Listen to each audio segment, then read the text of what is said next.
Charummood SNDP യൂണിയനിലെ 322 number Chunakkara ശാഖായോഗത്തിന്റെ പ്രഥമ ശിവഗിരി പദയാത്ര ആരംഭിച്ചു.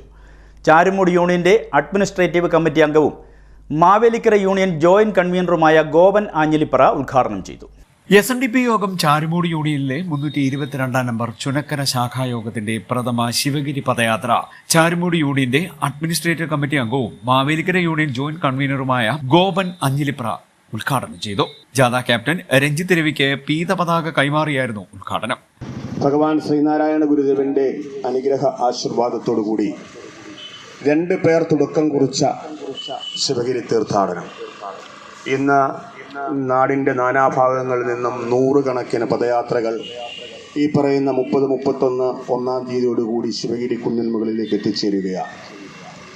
Mavelikkara SNDP യൂണിയന്റെ ഭാഗമായി നിന്നിരുന്ന കാലഘട്ടത്തിൽ പല സന്ദർഭങ്ങളിലും ഈ പരിപാവനവും പവിത്രവുമായി ശാഖായോഗത്തിൽ എത്തിച്ചേരുവാൻ ഒരു എളിയ സാഹചര്യം കിട്ടിയ ഒരു പ്രവർത്തകൻ കൂടിയാണ് ഞാൻ.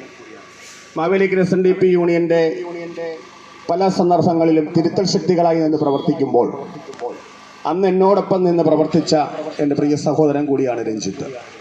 അതേപോലെ തന്നെ ഇവിടെ നിൽക്കുന്ന പല ശാഖായോഗത്തിൻ്റെ ഭാരവാഹികൾ അടക്കം വരുന്ന ആളുകൾ ഒരു നന്മയ്ക്ക് വേണ്ടി ഒപ്പം നിൽക്കുകയും പ്രവർത്തിക്കുകയും ചെയ്തു. അതിനുശേഷം യൂണിയൻ വിഭജിക്കപ്പെട്ടു. ചാരുമൂട് യൂണിയന് രൂപം നൽകി. ചാരുമൂട് യൂണിയന്റെ നേതൃത്വത്തിൽ 2 പ്രാവശ്യം ശിവഗിരി തീർത്ഥാടനം നടന്നു, പദയാത്ര നടന്നു.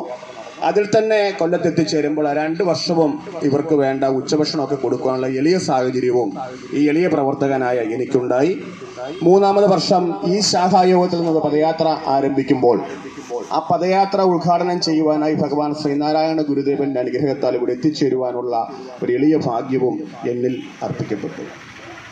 ഈ ഒരു പ്രവർത്തനം ഒരുപക്ഷെ നാളെ ചാരുമൂട് യൂണിയന്റെ വിവിധ ശാഖകളിൽ നിന്നും ഇതേപോലെയുള്ള പദയാത്രകൾ പുറപ്പെടുവാനുള്ള ഒരു ആവേശം കൂടിയാണ്. മുൻ യോഗം inspecting officer S. Anilraj, D. Thampan, V. Vishnu, union വനിതാ സംഘം വൈസ് ചെയർപേഴ്സൺ അർച്ചന പ്രദീപ്, ശാഖായോഗം പ്രസിഡന്റ് വിജയൻ, വിവിധ രാഷ്ട്രീയ സാമൂഹിക സംഘടനാ നേതാക്കൾ തുടങ്ങിയവർ സംസാരിച്ചു.